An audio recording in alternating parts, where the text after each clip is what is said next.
Salam kejujuran. Alhamdulillah hari ini 14 November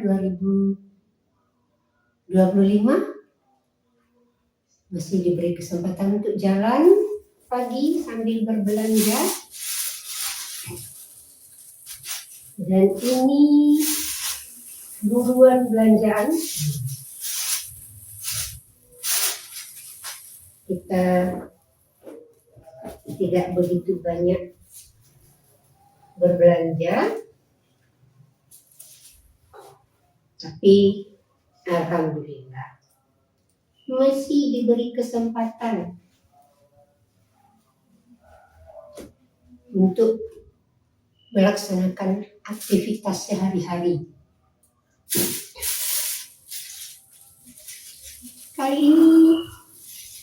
Hari ini belanja. Ini karena lagi musim ya, karena buahnya buah musiman. Jadi saya beli 1, 2, 3, 4, 5, 6 buah mangga.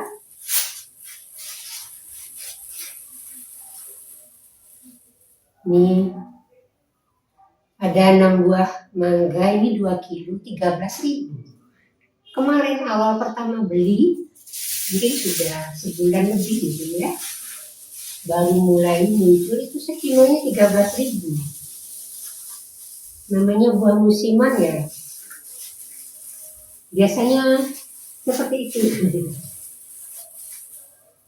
Kita harus tahu kapan harganya murah. Di saat buahnya lagi banyak-banyaknya, lagi panen-panennya, biasanya harganya murah. Murah itu turun gitu. Dari biasanya awal beli itu 13.000, tapi kalau enggak lagi musimnya, ya begitu. Mahal. Nah ini lagi musim ya, kita mumpung ada rezeki, ada yang suka, nanti akan muncul setahun kemudian buah musiman. Terus beli jajan di pinggir jalan. Ini anggar-anggar ini 2.000 rupiah. Langsung dimakan. Ini juga, ini bolu kukus 2.000, besar segini, setangan, 2.000 rupiah. Tapi alhamdulillah masih ada yang jualan, Allah masih memberi rezeki. Jadi saya awali dengan salam kejujuran, bahwa kita dalam kehidupan sehari-hari tidak boleh lepas dari nilai-nilai kebenaran. Di antaranya kejujuran. Nilai-nilai kebenaran yang bisa diterima oleh siapapun, kapanpun dan dimanapun. Kalau merah ya merah, hitam ya hitam, putih ya putih.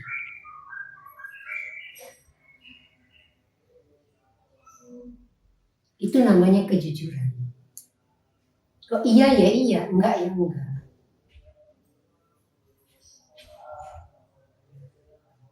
Dan itu kita tanamkan mulai dari diri kita sendiri.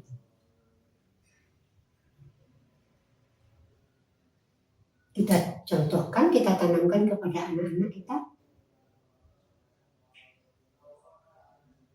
Dari mana kita bisa memulai kejujuran, berbuat jujur, berkata jujur, aktivitas sehari-hari dengan kejujuran, amal ibadah sehari-hari dengan kejujuran.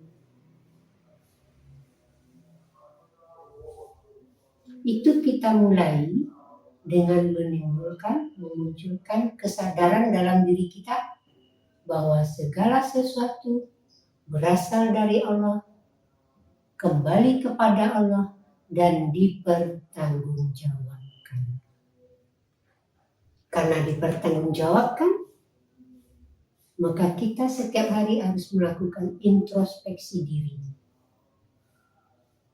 Menghisap-hisap, menghitung-hitung, mengingat-ingat kembali apa perbuatan yang sudah kita lakukan selama satu hari. Sejak kita bangun tidur sampai mau tidur lagi, dan sebelum tidur memohon ampun dan memohon petunjuk kepada Allah. Setiap hari dilakukan hal yang demikian menumbuhkan kesadaran dalam diri kita bahwa kita ini makhluk, tidak punya kuasa apapun, tidak punya kemampuan apapun.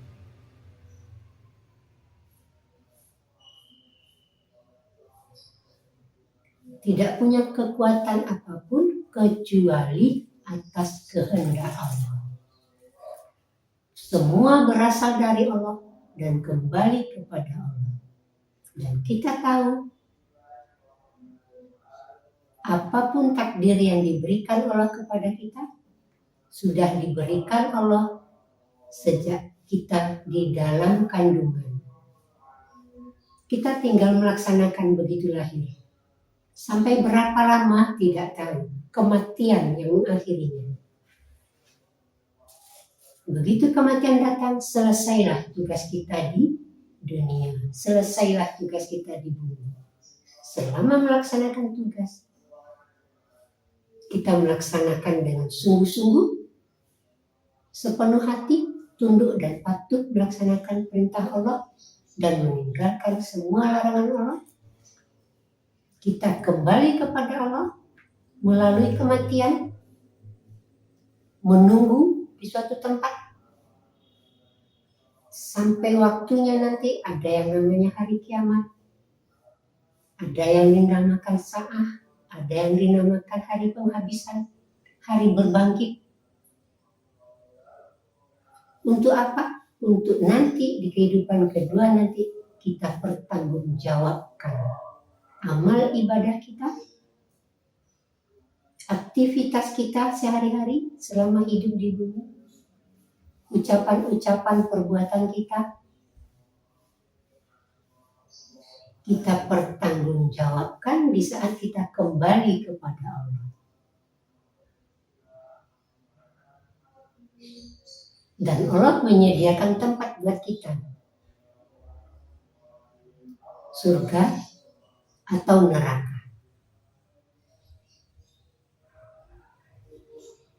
Karena kita akan kembali, maka kita berhati-hati. Kembali dengan pertanggungjawaban.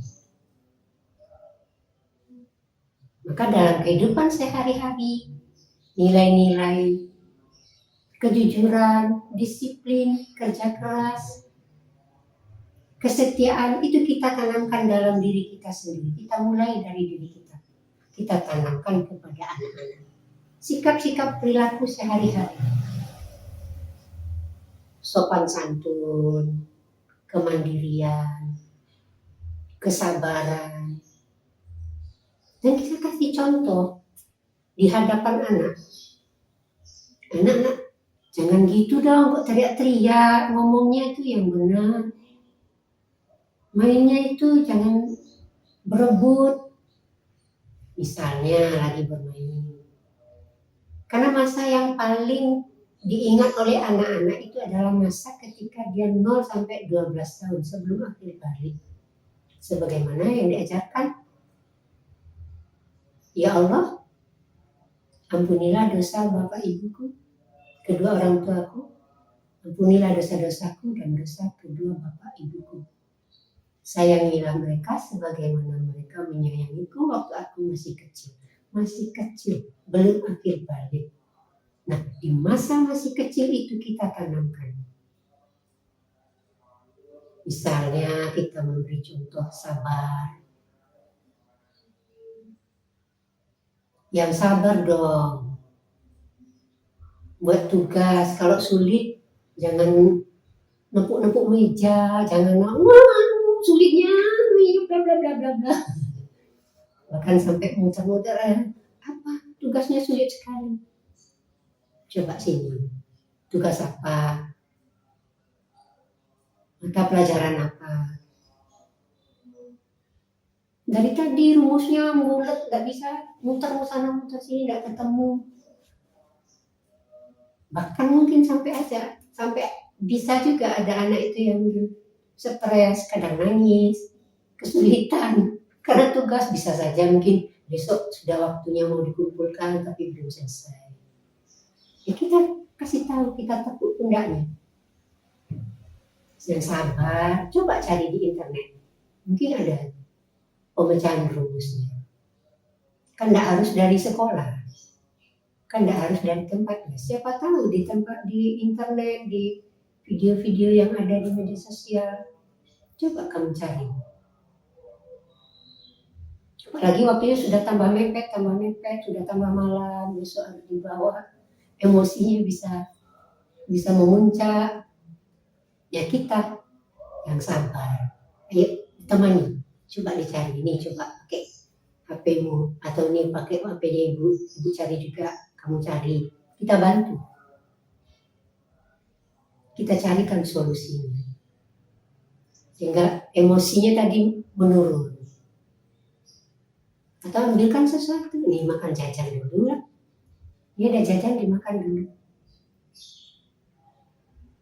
atau berdiri keluar sebentar, atau nonton kartun dulu 10 menit refreshing. Kalau sulit jangan dilanjutkan, nanti stres.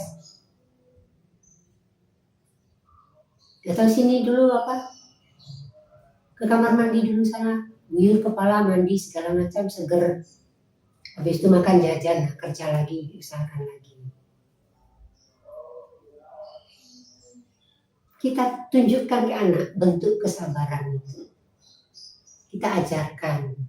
Kita juga begitu, kalau ada sesuatu masalah ya jangan langsung main ngomong kasar, main banting piring, nendang sepatu. Kita tunjukkan ke anak bentuk kesabaran sebagaimana yang dicontohkan oleh Nabi Ayub. Kita tahu bagaimana Nabi Ayub diceritakan di dalam Al-Quran. Begitu sabarnya, begitu beratnya ujian, cobaan yang diberikan oleh Allah kepadanya. Sabar, ternaknya berkurang, lama-lama habis. Kebunnya, tanamannya yang biasanya tumbuh subur, berbuah, menghasilkan, berproduksi yang tinggi, bisa dinikmati keluarga, bahkan bisa menghasilkan ekonomi. Lama-lama layu, mati, mengering, mati, tidak menghasilkan.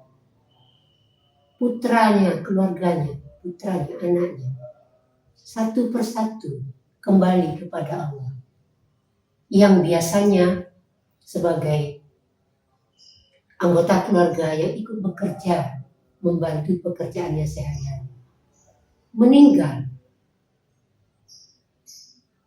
Ibarat itu diporoti oleh Allah satu persatu.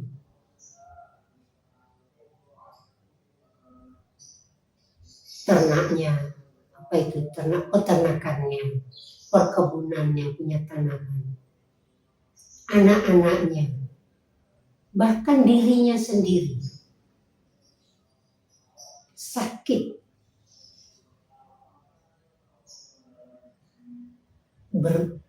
sakit yang menurut warga di daerah sana pada masa itu, Ayub dianjurkan untuk menjauh dari desa.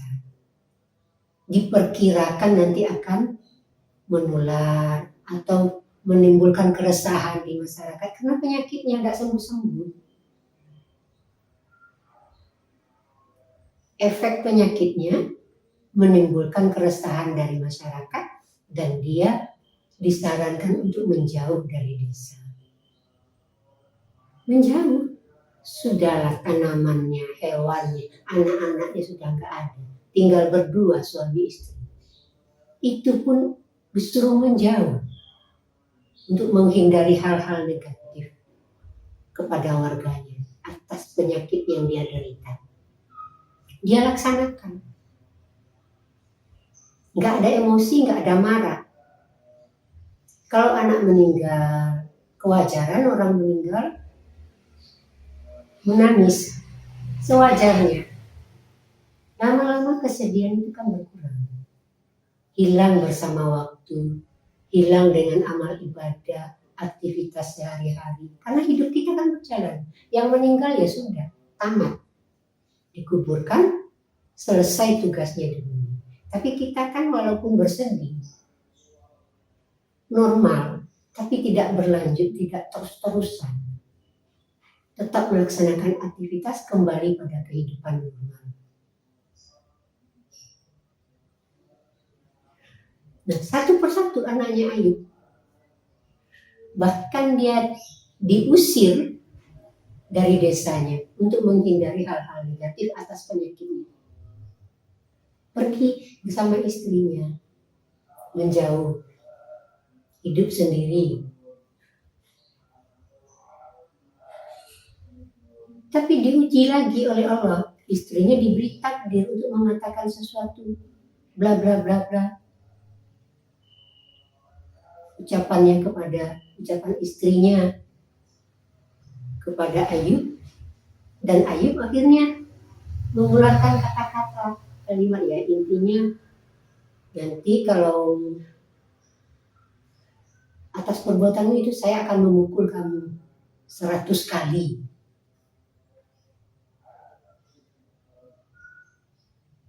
Kepada istrinya.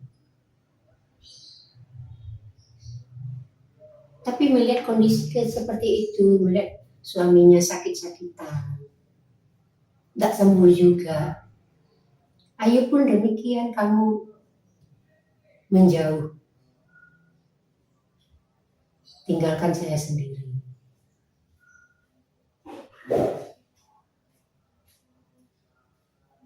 Nah, ketika hal itu terjadi, Ayub sendirian. Ya, ibaratnya hanya Ayub dan Allah saja bermunajat, bermohon kepada Allah dalam kesendiriannya. Berjalannya waktu,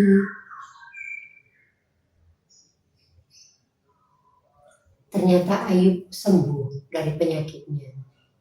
Istrinya datang, terjadi komunikasi bla bla bla, diterima kembali istrinya.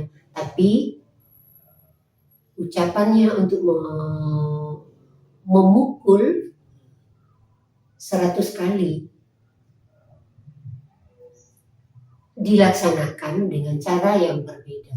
Bukan 100 kali pukulan, tapi alat pemukulnya dikumpulkan menjadi satu. Ibaratnya kalau kita mukul pakai lidi itu dikumpulkan 101 kali pukulan. Tetap dilaksanakan ucapannya, tapi diajarkan oleh Allah caranya. Tidak menyakiti istri, tapi diajarkan Allah caranya seperti itu. Kembali mereka rukun hidup. Tapi kesabaran Ayub ketika hewan ternaknya mati, dia tetap melaksanakan aktivitasnya, tidak berhenti. Tanamannya mati, tidak menghasilkan, tetap, bahkan memunculkan penyakit, bahkan anak-anaknya meninggal. Kurang apa? Ujian untuk Ayub. Bisnis, peternakan dan pertanian. Anak dimatikan Allah semuanya.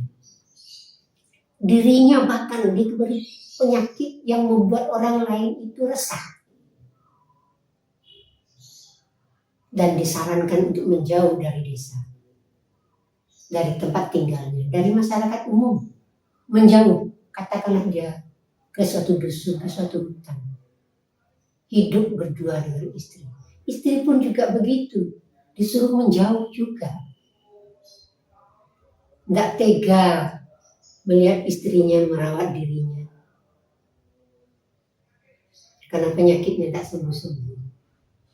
Tapi alhamdulillah dilalui oleh Ayub itu dengan penuh kesabaran. Dijalankan dan kita bisa melihat, meniru perilaku Ayub saja. Berbagai aspek kehidupannya diuji oleh Allah bisa. Ayub memang seorang nabi, kita tahu itu. Tetapi kesabarannya, berbisnisnya kan bisa kita tiru. Bisnisnya rugi, muncul kesabaran.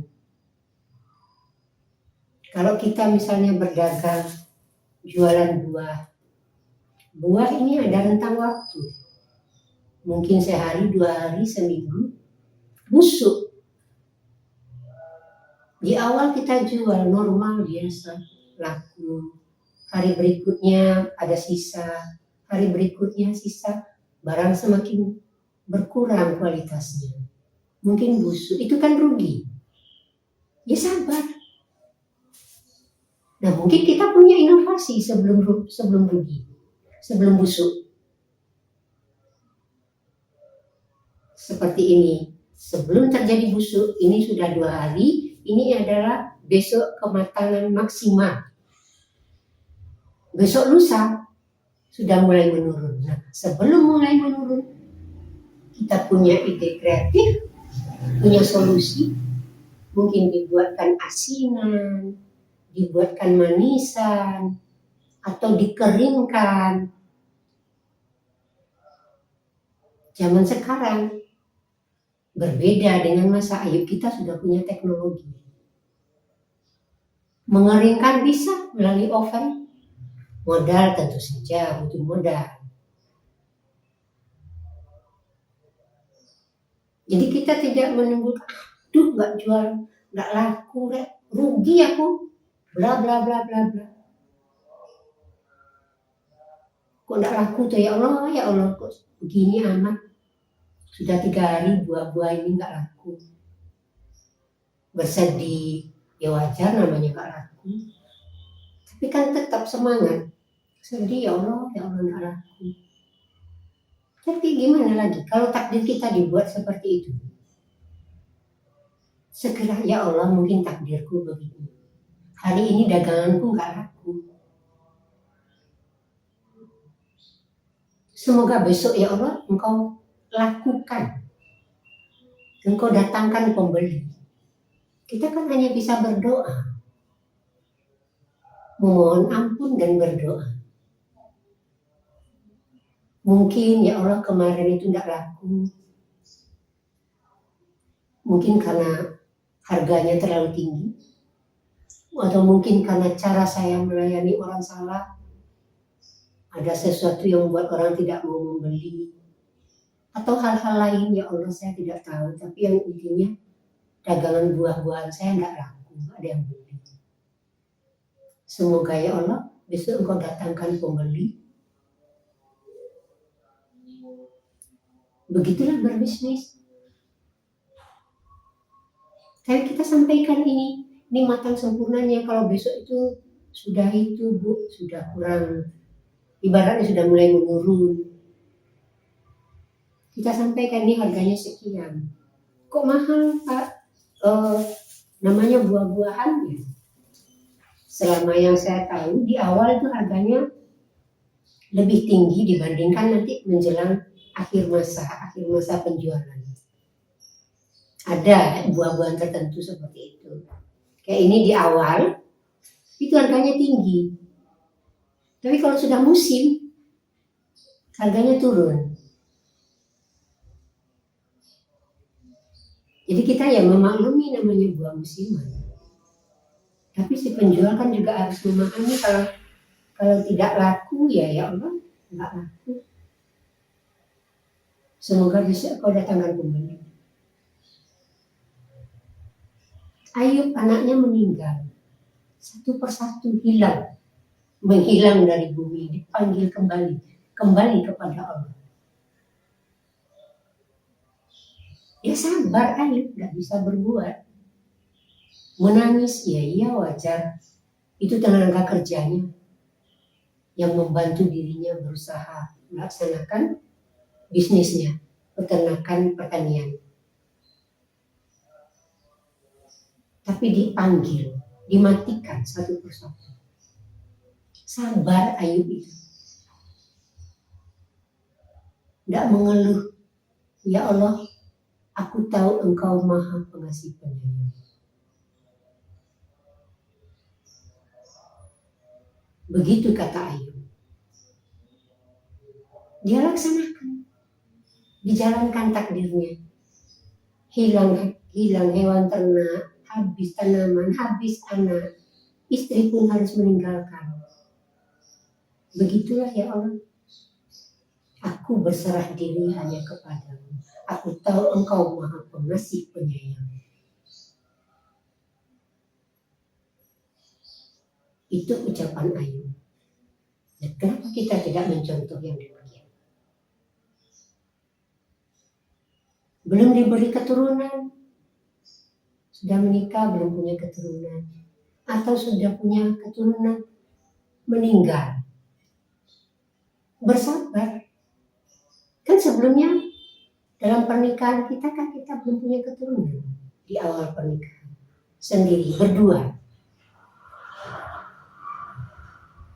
suami istri. Dikasih keturunan, nggak tahu awalnya itu laki-laki apa perempuan karena masih dalam kandungan. Organ inderanya lengkap, organ dalamnya lengkap, nggak tahu. Sekarang ada teknologi USG,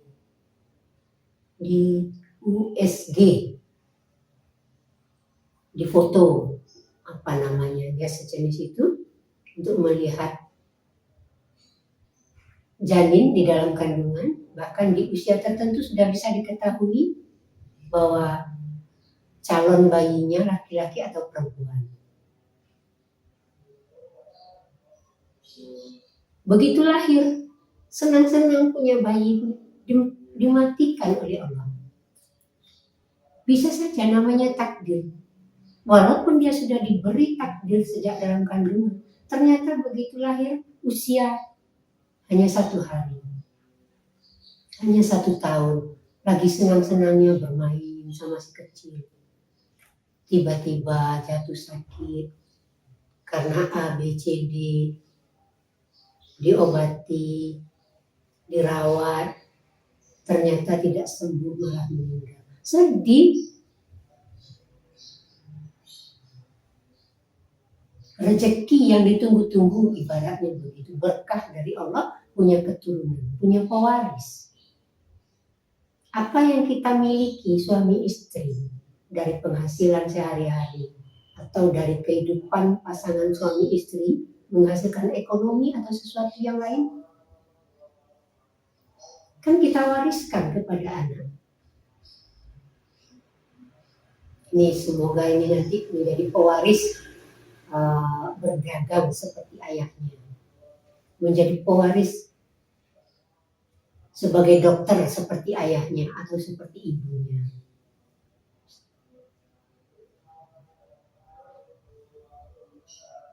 Kita punya kekayaan tapi tidak punya keturunan.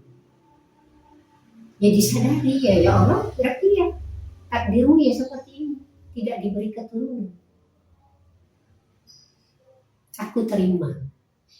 Walaupun kita berusaha berobat segala macam, masih belum juga diberi, tapi tetap kesadaran, ya Allah, belum Engkau beri keturunan. Kita sadari, berdoa lagi, berusaha lagi berdoa, ya Allah, semoga Engkau memberi kami keturunan, pelanjut generasi, pewaris nilai-nilai kebenaran. Kami ingin mengajarkan kebenaran, kami ingin mengajarkan tauhid, bahwa Engkau itu Allah, yang disembah, bahwa ini kehidupan sehari-hari, ini ayahnya, ini ibunya, ini harus dilakukan setiap hari, sopan santun, kesabaran, disiplin, kerja keras. Kami ingin mengajarkan, mewariskan hal yang demikian. Tapi tidak diberi ya, tetap introspeksi diri dan memohon kepada Allah. Itu kesadaran itu dimunculkan. Diberi keturunan ataupun tidak, kita tahu, kita sadari itu berasal dari Allah, kembali kepada Allah dan dipertanggungjawabkan. Kita sedih tidak punya keturunan, iya. Kita sedih keturunan kita meninggal, iya. Wajar, kita kan manusia. Tapi selalu memohon kepada Allah. Kita diberi jalan, diberi wadah, jalur untuk memohon ampun kalau perbuatan kita salah, memohon petunjuk untuk berada di jalan yang benar.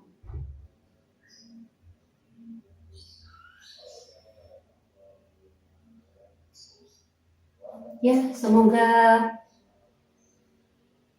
apa yang dialami Nabi Ayub ketika dia sudah sembuh kembali, dia diterima kembali oleh masyarakatnya, bahkan mereka ada yang lupa. Seolah-olah ini Ayub kah? Ayub yang kami kenal dulu. Bahkan istrinya sendiri juga begitu. Begitu Ayub sembuh, badannya sudah segar kembali, sudah sehat.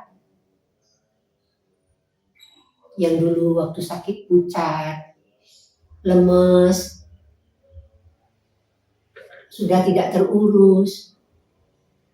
Tapi begitu disembuhkan oleh Allah, kekuatannya muncul kembali, semangatnya untuk bekerja, semangat sebagaimana anak muda, kuat, sehat, wajahnya berseri-seri karena tidak ada penyakit lagi, kembali ke tengah-tengah masyarakat. Begitu bertemu dengan istrinya, lalu kembali ke masyarakat. Ini Ayub kah yang kami kenal dulu? Alhamdulillah sudah sembuh. Saya Ayub. Kembali beraktivitas, masyarakat menerimanya kembali. Karena tahu Ayub itu orang yang beriman.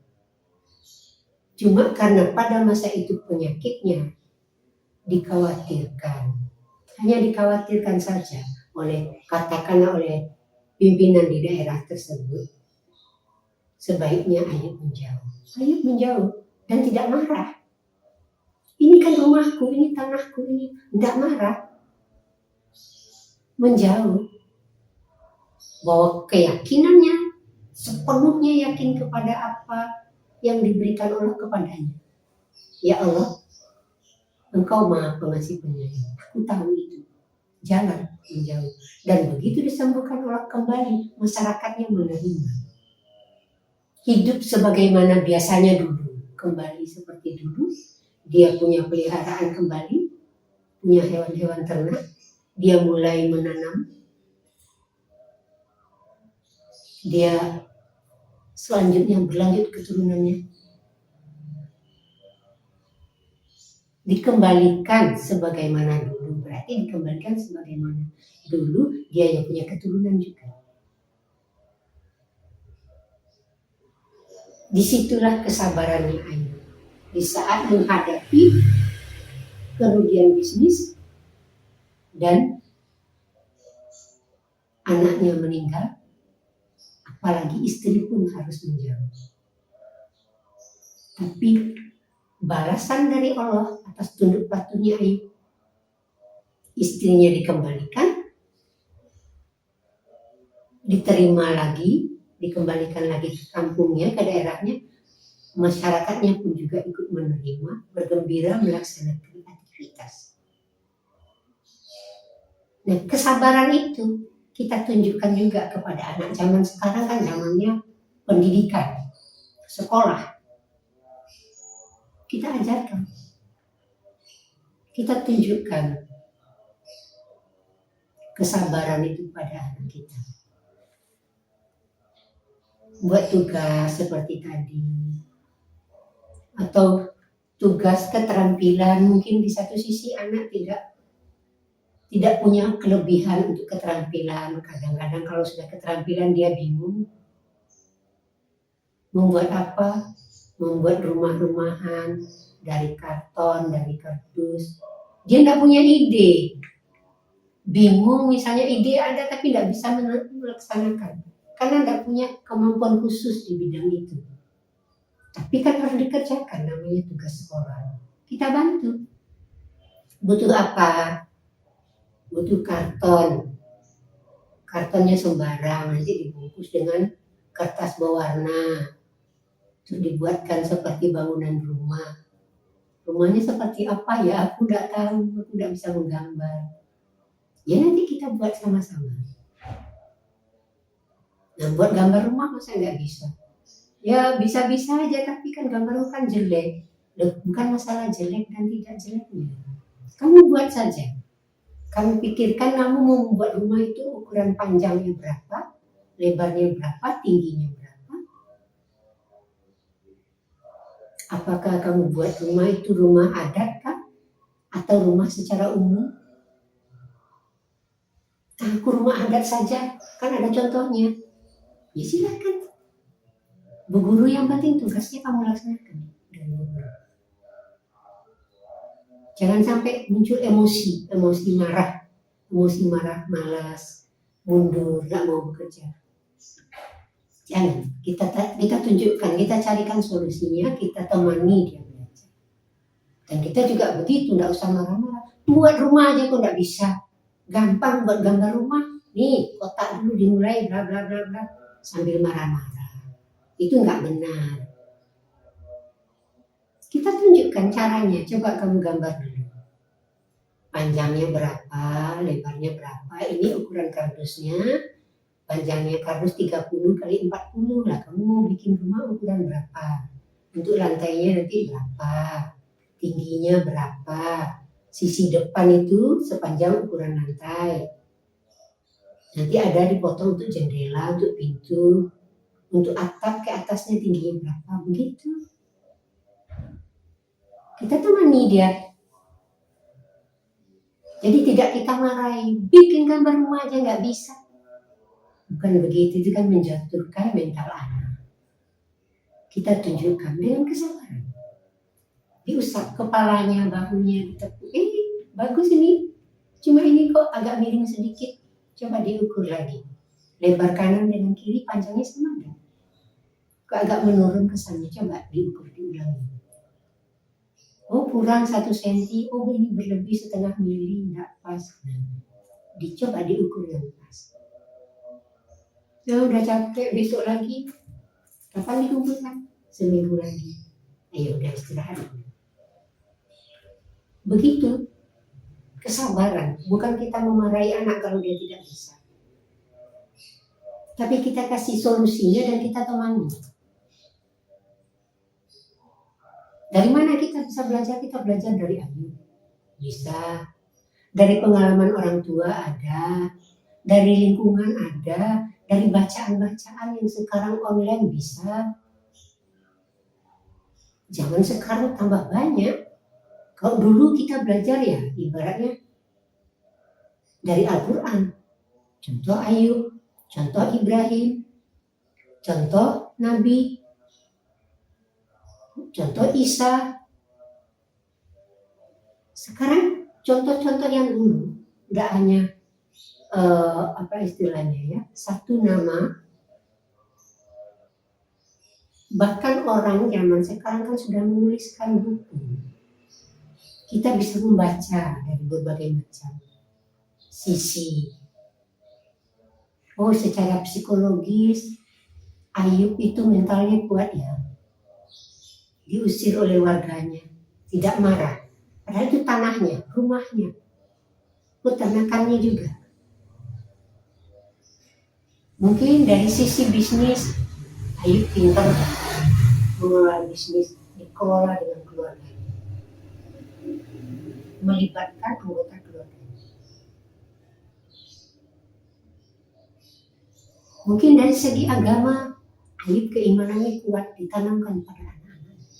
Berbagai macam referensi bisa kita baca. Zaman sekarang, kenapa? Teknologi komunikasi.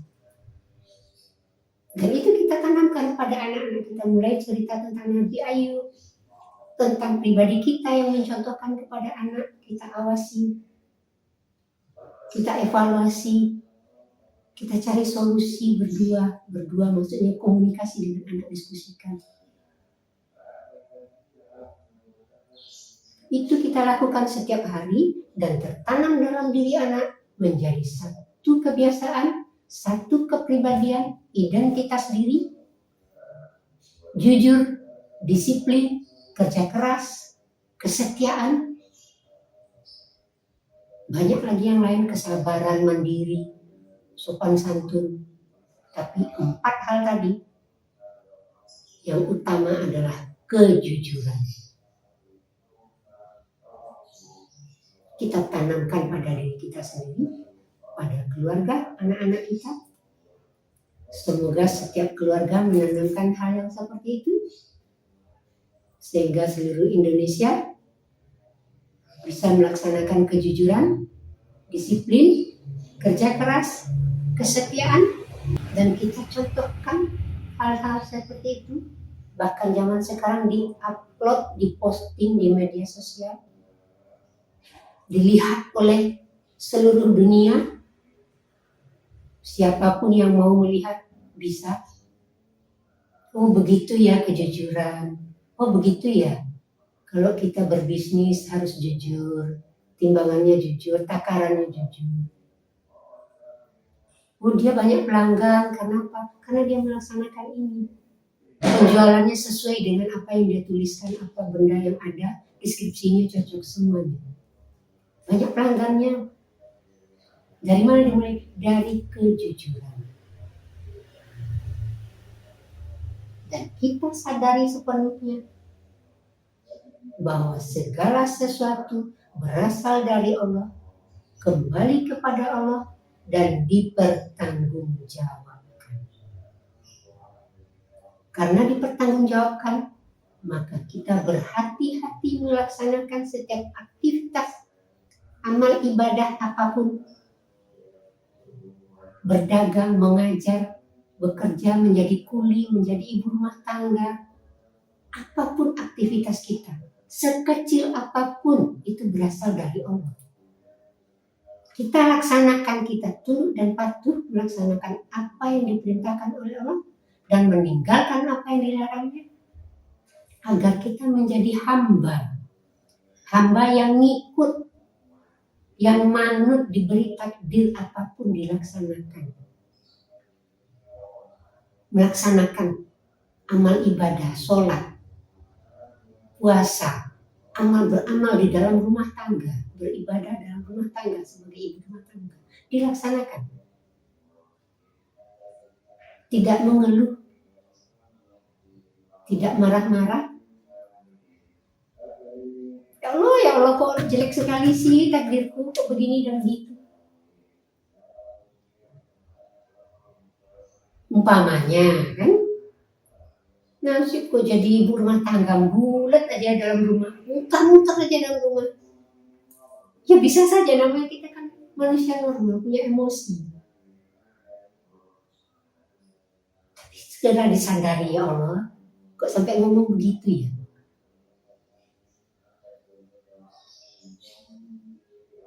Kok sampai aku ngomong begitu ya Allah?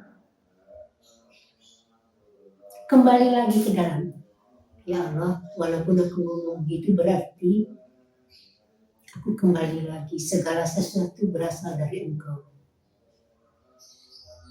Semoga Engkau tidak memberiku omongan yang seperti itu lagi, atau semoga ya Allah kejadian itu tidak ada lagi. Tidak mengumpat ya. Ya Allah kok nasib kok begini-begini amat. Apa-apa susah. Umpamanya, ya wajar dong kita manusia. Karena memang susah kita hadapi, kenyataannya susah. Tapi segera kembali, ya Allah, inilah takdirmu. Walaupun aku ngomel, aku ngumpat-ngumpat, ngomong seperti tadi, semoga engkau maafkan ya Allah, dan engkau beri petunjuk aku ke jalan yang benar. Istilahnya kan ngumpat ya, ngoceh sampai nyebut-nyebut seperti itu. Tapi ngoceh-ngoceh sendiri, bukan dengan orang lain. Ngomong-ngomong sendiri, ngumpat-ngumpat sendiri, saking mungkin beratnya kehidupan yang dihadapi, bisa jadi kekurangan ekonomi di antaranya bisa membuat begitu, membuat sampai ngomong seperti itu, bisa saja. Kita kan tidak tahu, Allah Maha berkehendak. Siapapun bisa dia kehendaki untuk berkata begitu. Jangankan hanya berkata begitu, jauh lebih besar daripada itu dia berikan kepada Fir'aun. Aku tidak percaya kepada Allah, akulah Tuhan. Kan begitu dia ngomong. Apalagi kita yang ngomong seperti ini. Fir'aun aja berani ngomong begitu, tapi begitulah takdir buat Fir'aun. Sampai dia diberi kesadaran, tapi di akhir ayat sudah megap-megap, sudah nafas sudah mau hilang, sudah ditenggorokan, mau ditenggelamkan oleh Allah. Aku percaya kepada Tuhannya Musa. Tapi kan sudah ditutup kehidupannya. Nah, semoga kita tidak seperti itu. Segera, setiap hari introspeksi diri. Supaya tidak terjadi seperti contoh yang diberikan Allah, Fir'aun. Sebelum tidur memohon ampun, berdoa, memohon ampun atas kesalahan, dan diberi kekuatan untuk meninggalkannya, dan diberi petunjuk untuk melaksanakan kehidupan besok harinya. Semangat baru, petunjuk baru. Itulah hamba. Introspeksi diri, dilaksanakan, diintrospeksi, dilaksanakan, introspeksi. Masuk ke dalam diri. Kalau orang masuk ke hati, diinap-inapkan, diresapi apa yang sudah dilakukan seharian. Kembalikan, ya Allah, semoga besok Engkau memberikan petunjuk baru, semangat baru untuk aku melaksanakan kehidupan aktivitas amal ibadah berikutnya. Begitu seterusnya, introspeksi, karena kita tidak nabi. Nabi dijamin Allah masuk surga, kita tidak. Kita dibuatkan kausalitas, amal ibadah, perbuatan sehari-hari, bagaimana bisa menuju kepada surga.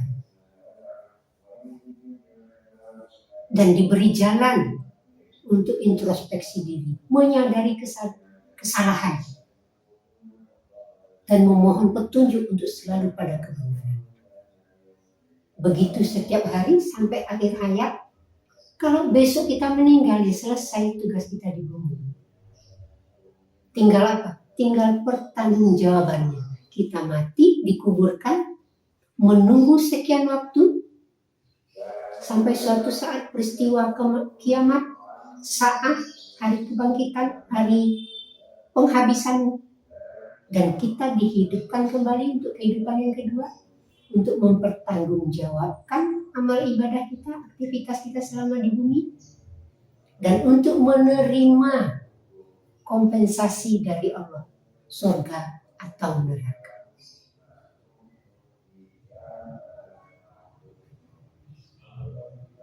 Oke, semoga kita bisa melaksanakan menjadi hamba yang tunduk dan patuh kepada Allah. Yang tunduk dan patuh hanya kepada Allah, melaksanakan perintahnya dan meninggalkan semua larangan. Kita mulai dari kejujuran, tunduk dan patuh melaksanakan perintah Allah, menjadi hamba yang berserah diri secara totalitas hanya kepada Allah. Salam kejujuran.